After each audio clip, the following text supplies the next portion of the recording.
Welcome to Real Estate Radio Live, an informative and engaging podcast discussing everything you need to know about the world of real estate. Your host, Joe Caccera, provides you with insight and guidance on how to buy, sell, finance, and invest in real estate. He also offers real estate tax management strategies, new construction advice, home improvement tips, and much, much more. And now, to guide you around the world of real estate, here's your host and Real Estate Radio Live team leader, Joe Caccera. Welcome in, Joe Caccera with Real Estate Radio Live, the podcast series. As we continue on yet another Friday, we have a fun series to continue that we've talked about for the last week. We're going to continue that. Before we get started, just a reminder, if you need assistance on the real estate side, you need someone to support you on the listing of your home, maybe to educate you on buying in this crazy market, it is one that you really need to make sure that you have a qualified realtor. Be sure to contact Bobbi Decker at area code 650-346-5352. You could text or call, or you can always go to our website, bobbidecker.com, BOBBIDECKER. And by the way, you'll be able to see all these different styles we're going to be talking about on your website, right? Absolutely. Yep. So be sure to visit for that and any other reasons. It's a wealth of resources. That's actually, I don't want to get too much off track. They'll be jump into this, but that's one good way to find out. Go to different realtor websites, right? I mean, your website is an example of not only someone that has been doing this for a while, but the way you educate people, you keep them informed, the use of technology, what you do in marketing, radio, TV, all these things in an effort to bring more value to your clients. Absolutely, Joe. And I don't have, many websites are set up to capture who goes to their website, but I don't do that. This is for education. I have clients that I love and work with, and they send me lots of other clients, so I'm not going to capture anybody. No mouse traps, right? No mouse traps. No. But while we're talking about it, let me give you a little bit of foundation here. Our site was designed to support video. All kinds of video. Mm-hmm. So you go to that site and you can go onto the blog, and that's going to direct you to, in some cases, to different videos that are on the site. Maybe not immediately on the site, but available from our YouTube channel. Information, all these podcasts are up there that we do together, Joe. And there's tons of video on all kinds of different properties. Mm-hmm. If you think about it, we're talking about all the different styles. Well, we got a few ranch things there and a number of other styles of homes are going to be on those sites. So the site is really initially designed to support today's technology.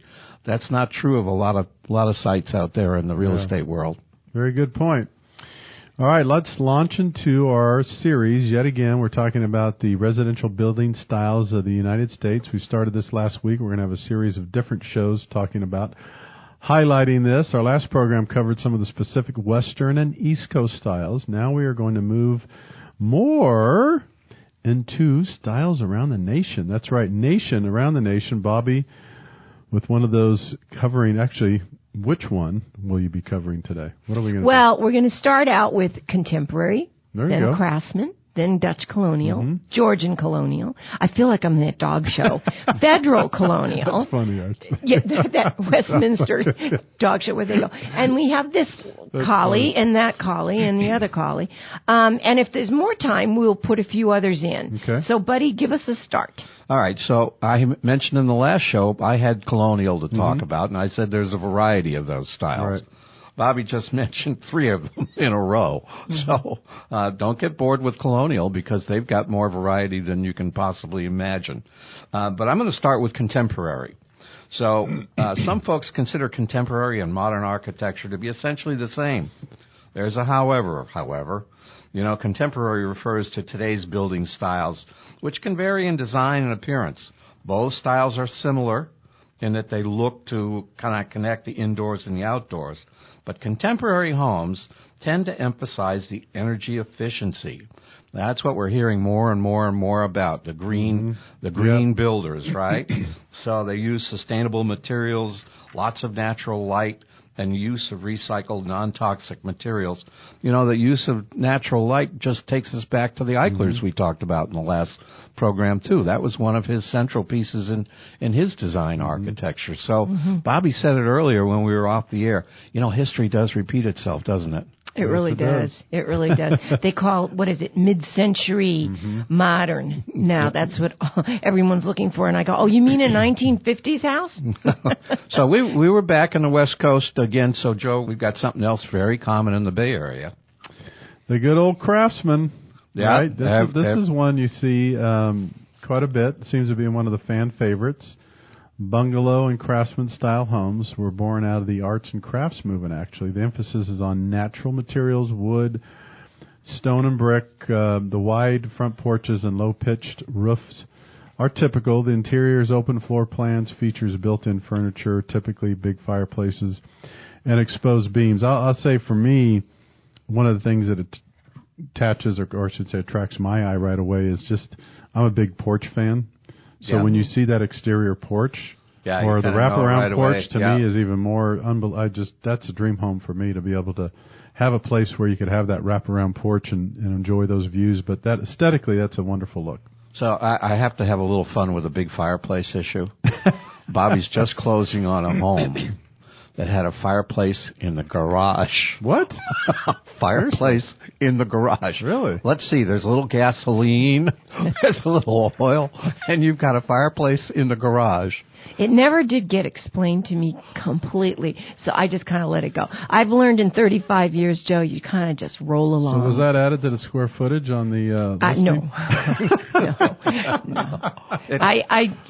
Not permitted, I'm guessing. Well, it's been there No, since it's permitted. It was built. Really? Yes. Well, it was built in the 50s. Oh, okay. Well, the rules were a little more flexible back in those Much days. more flexible. Here's my get on that. He was a visionary. He kind of designed this home himself and worked with an architect to build it out. That was going to be part of his expansion. That would move in to be kind of the great room. The garage would then turn into a great room, and he could keep adding on to that Right, side. because you had room to add a garage. So it's speculative on my part, but kind of fun to think about. When you start to think about a fireplace in a garage, you got to have some answers. Even some guesses. I don't know. I don't know. Working in the work set out there, right? Yeah. Pouring yourself a little brandy with the fire going. Come on. Yeah, but this is California. Oh, my gosh. Doesn't get that cold. Oh, my gosh. Oh, Joe has the answer. It was going to be a man cave. Yeah, I didn't know that. Say, all it needs is a big screen TV and a pool table. You're good. Okay, folks, now we're coming back to Dutch Colonial. Reeling back in. Reel those Marlins in. Okay. Unlike the open floor plan that you were talking about, and by the way, guess what people are now saying, now that they've got 3 kids, 2 or 3 kids? I don't want an open floor plan. I want them. That's un-American. Isn't that funny? Isn't that because un-American? No, I'll tell you, the couples that want to entertain, they want that open floor plan. The minute they start having these little kids, there's no way to get away from them, and there is no way to get the toys out of the way. So they're looking for now actual playrooms that are a little bit segregated from their entertaining area, which would be the living room, dining room. Because remember, that's what the family room, quote unquote, started out to be. That's right. A place for the kids to have all their toys. Then it got to be the place for the man cave to watch all your sports. And then it got taken away by the open copset. So if you are looking for segregated rooms... history's repeating itself again? Again. Sorry, guys. But it's quite American to have places to hide your junk. Yeah, and your kids. All your toys. Yes. You can put the kids out in the garage with the fireplace. Oh, my. Are you sure we don't have to go to break? Yeah, you are. Yes, you are. I can see it all happening now. Cynthia's listening. You're in trouble. All right, the Dutch Colonial gets rid of all your problems. Originating in the early 1600s, the Dutch Colonial style of house began as a room for early American settlers, and it was actually just one big room. Here we had the open concept again. Easily recognized by the broad gambrel roof. And the style typically features your dormers, your flared eaves extending over the porch, and then a decorative hood over the front entry. It may have a centered Dutch double door, which I love. And for those of you listening that don't know Dutch double doorways, they have the bottom and the top are cut in half so that you can have the bottom closed. That keeps the children and the animals in, the domesticated ones. It keeps the undomesticated ones that were on the farm out. And it allows fresh air to flow through the house. So this is really a combination of the farmhouse, the ranch, and you name it. Right. It's called kind of the barn house because it kind of resembles a barn, a little one, but, a barn. And I just think that Dutch door concept is just fabulous. Everybody knows that. That's why I say this ranch-style home we were talking about has a Dutch door in it. Yeah. A lot of homes do. It is a nice way to let a little extra air in the house without letting the pets out or the critters in. Exactly. Buddy, what about a Georgian Colonial? How's that different? Well, so this is, Bobbi kind of mentioned this in this last dialogue where we talked about colonials in general, and this one really kind of stands out. She said, just think about down south. So here you have your Georgian Colonial. It really ties it together with what Bobbi said. It's the most common type of colonial. It preceded the federal colonial, which we're not even going to get into this time. Oh, yes, we are. Joe's going to do some of that, right. isn't he? All right, so it's much simpler in architecture. And like all colonial styles, the Georgian focuses on strict symmetry. It's typically a box shape and is adorned with windows, which are typically 5 across with shutters. And the style also features a paneled front door below a decorated crown. So I think to me, that's one of the things, along with the columns, that really makes it stand out. And I can say that's a Georgian Colonial, which is usually framed by simple and sometimes flattened columns. I like the rounded ones better myself, but that says Georgian, loud and clear. So, Joe, I almost took you out of French colonial style, but we have another colonial here. We do, and before we jump or continue with the colonial, we're going to take a quick break. We're going to come back and we're going to continue the topic of our discussion, different residential building styles. This is Joe Kuchera with Real Estate Radio Live, the podcast series, sitting alongside with Bobbi and Buddy. We'll be back with you in just a minute. For more information on today's program, visit reradiolive.com. That's reradiolive.com.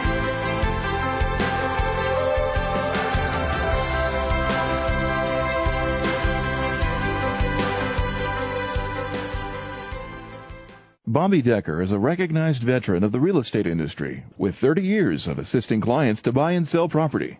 Educating the public through her television programs, radio interviews, web streaming, websites, and newspaper articles helps people gain valuable knowledge that makes them better suited to accomplish their home ownership or sales goals. Ms. Decker is a vice president at today's Sotheby's International Realty, part of the global family. With 660 offices in 47 countries, she provides extensive marketing resources and services to her clients that have a wide set of needs, from selling properties on the San Francisco Mid-Peninsula and Silicon Valley to trophy ranches and vacation properties in the Sierra Foothills. When clients have needs in other parts of America or the world, she can refer them to other Sotheby's International Realty or Sotheby's Auction House locations. Contact Bobbi at BobbiDecker.com. That's BobbiDecker.com. Or call 650-346-5352.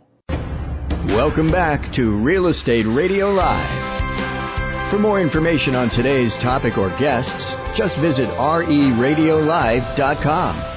That's reradiolive.com. Again, your host for today's edition of Real Estate Radio Live, Joe Kuchera. Welcome back in, Joe Kuchera with Real Estate Radio Live, the podcast series, as we continue our series, speaking of that, of residential building styles. We are rolling through the week. It is Friday. Joe Kuchera sitting alongside Bobbi and Buddy. So we're going to come back in. We're going to talk about Federal Colonial now.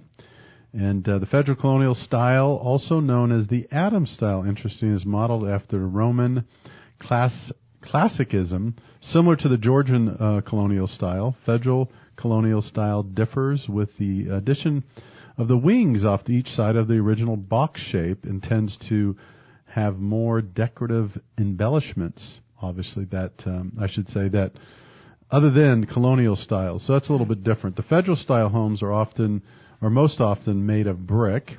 The front facade screams wealth, screams out wealth with its ornamentation, tall columns, and grand curved steps that lead up to the entrance. An elliptical or fan-shaped window usually tops the door with long rectangular windows placed symmetrically. Symmetrically, thank you, Bobby, on both sides of the doorway. So that's our Federal Colonial. Well, you only have to go to Back Bay to see those, and they're absolutely positively stunning in Boston. They're stunning. Your car. Stunning. Stunning. They really are. They really are. And they sell for gazillions. They're the most popular out there? They're in some cases, or most cases. They have an area in Back Bay. Yeah, so, where the wealth was is where these homes. Got it. And now a lot of our senators live there. Yeah. Remember? Yeah. You'll also find a bunch of these in Washington, D.C., by the way. Yes, you will. Georgetown. Okay. Yep. Yes. Yep. Yes. And the surrounding area, Baltimore, and those areas. Well, I used to when I was bored. Yeah. Never am I bored. But when I would have a minute or two, I would go and walk. When I was going to college at Boston College, I would go walk those neighborhoods in the snow. It was so beautiful to see because they get the Christmas up. It looks like a Courier and Ives card, Christmas card. Yes. Absolutely. Yep. Beautiful. Okay, now that I painted that visual for you, we can do mid-century modern that I was just talking about. It was constructed out of new ideas, new mindsets, and really forward-thinking style. The mid-century modern architecture flourished from 1945 to the 1980s. And again, that big push was all the guys coming back, like my dad, from World War II, and they wanted to make sure that American dream of owning a home was possible. Characterized by very flat planes. It has large glass windows, open space. The style's focused on very simplistic style, very seamless integration with nature. So World War II bringing all these new materials such as steel and plywood into the forefront of architecture and design and helped to enlighten new ways of thinking about residential living. And when I think about this, truly, guys, I think that, wow, what about modular building now? They'll be talking about that in 50 years. It's like this, this whole, where you actually make the walls then you bring them and you assemble them. Put them together with a helicopter. Yeah. Oh, yeah. Yeah. Oh, yeah. That's coming around. That's coming around again. Well, what about French provincial, Buddy? Oh, but of course, mesdames et messieurs, may I share with you the information about the French provincial?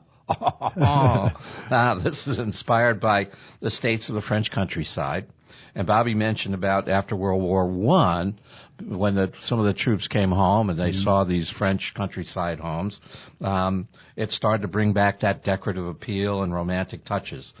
Today's newer suburban housing developments are incorporating a lot of this French provincial style because of its symmetrical proportions and steep roofs. I mean, they're pretty obvious when you see them. That's a very distinctive style. And we've got a little more time, so this was kind of a bonus. I think we can pick up maybe one or two more bonus styles. We said we were going to get into the Greek revival and Mediterranean, neoclassic, and modern styles in another show, but we could probably get a start on them. Joe, you want to kind of get us going thinking about that, or maybe Bobby can jump in on Why don't I jump in on Greek revival, and then Joe can do his Italian.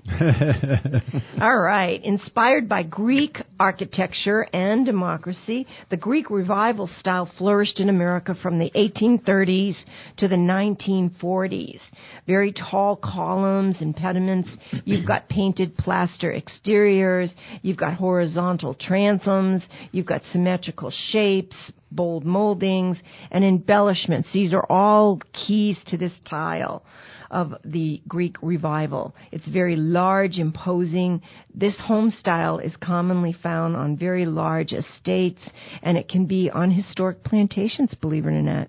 So it's big, Joe. You think massive, you think Greek revival. And now, although when I think Greek, I think of the little white buildings along the side by the ocean, That's funny. I just think the same. We got to learn something new every day, right, to stay interesting. That's right. So, Mr. Cucchiera, what do you think of the Italian? The Italians, okay, let's get set in here. If we had a little food and wine to talk about, this would help. But built more out of why didn't we plan ahead better? Ornamentation than functionality, I should say. The Italianate style is loosely modeled after the villas of Italy. Most of the homes were built between the mid to late 1800s. Decorative corbels, window. Help me, Corniche. Wow. Help me with that one. Mm-hmm. Doorways and porches can easily identify the Italianate home as they can be rounded windows, columned entryways, and rectangular windows. Yeah, kind of so much those two almost, well, I don't know, a little bit, the Greek and Italian kind of somewhat mixed together a little bit, but not 100%. Certainly we're jumping into international styles here, aren't we? Right. We've kind of keep talking about how the world is global. Well, it's been global for a long time. Yeah. Look at all these styles that have come back from World War I, World War II. As we reached out around the world, we learned more things, and we brought a lot of that home. We did. And all you have to do, that's how we marketed the house that was the pink house. Remember? Mm-hmm. People had something to say about the fact that it was actually salmon, but it got a little faded in the sun over the years. So the front of the house was a little bit different from the back, and it was a ginormous house. And people would come in and say, "Oh, there is just no land. There's just no land. It's just on." I go, "Have you ever been to Lake Como?" And, of course, most of the time they'd say no. And I go, "Well, this is called a palazzo. This is not a home." Somebody copied a palazzo, and that's what it was. Yeah, you don't have a lot of land, Joe. You land on the cliff. Yeah. You're overlooking Lake Como, and you have one balcony after another down the face of the side. It was stunning in that regard, but it wasn't stunning. It was not a common scenario in Hillsborough. And again, an uncommon buyer bought it because they had been to Italy. Right. They got the whole essence of looking out at San Francisco Bay from this palazzo. Mm-hmm. Then you didn't question the color. You didn't question the lack of land. Some clever gentleman put together a video about it with a remote helicopter. Gee, Joe, do you know anyone like that? Wrote the script and had the voiceover that told the whole story. I wonder who that was. I don't know, buddy, but someone I bet you we'll have to come up with it. Probably another Frenchman, Sope. Well, I'm going to take you to the Mediterranean. There we go. Only appropriate. We've been traveling around. Okay, we left Italy and Greece, and now we're going to look at the whole Mediterranean. I mean, my goodness. So it's a pretty important style here in California. I mean, you can see Mediterranean in so many places. It's influenced by an area from which it's named. The style became extremely popular in the U.S. from 1918 to 1940. The homes were modeled after the hacienda style. The red tile roofs, how many of those do we see in this area, right? Arches and plaster surfaces, how much of that do we see? This style is very popular, again, and it features a lot of original design elements, which include porticos and the balconies. Bobby talked about all the different balcony styles, almost touching on the Italian styling there, and ornamental details such as heavy wooden doors and multicolored tiles. So we have a lot of those in California. We do. Yep, we do. We do, but we have got a great variety of homes in California, and I think that probably we have time to cover maybe just the modern, the difference between modern and contemporary. Okay, modern and contemporary styles get confused a lot. Modern architecture refers to design inspired by historical art movement of modernism, like modernism in the paintings and all this other stuff. Most of the classic examples of modern architecture are more than 50 years old, and that makes it a little easier to tell a modern style home from a contemporary style home. Remember, contemporary is using all the newest and greatest. You still have your open living spaces, very clean, very geometric lines, and function over form are very key elements of this style. So here you've got it, modern versus your contemporary. I mean, So I did the contemporary in our prior segment, right? And so this really helps to give the balance between the two different styles. Exactly. The function over what I want to say in the green style homes, the energy efficient. They're looking to do things that just help to cut down the use of materials that make it more sustainable, better functioning for the long term. They're going to be there forever. These are going to be a little bit more fancy in the modern style, reaching back into the 40s and 50s. Before we sign off, what do you guys see as we sit here, the future? There's so many beautiful different design styles we talked about. Do you see any variations, or we talked a little bit more of the modular type stuff as we sit here today before we sign off? Anything that sticks out in your mind which we may see more of? Well, I think Bobby's comments about the modular approach. Yeah. And I think we'll jump in on that in the next program. Yeah. You know. And some people are talking about those tiny homes. Yep. That's kind of something that appears to be a trending program. Yep. Not sure I'd go for that, but a lot of, one man's trash is another man's treasure, so. All right. With that, we're going to sign off. Thanks again for tuning in today. This is Joe Cachero with Real Estate Radio Live, the podcast series, sitting alongside Bobbi and Buddy. Until next time, take care. You've been listening to Real Estate Radio Live. For more information on today's program, visit reradiolive.com. That's reradiolive.com. Subscribe to our podcast. Discover more at reradiolive.com.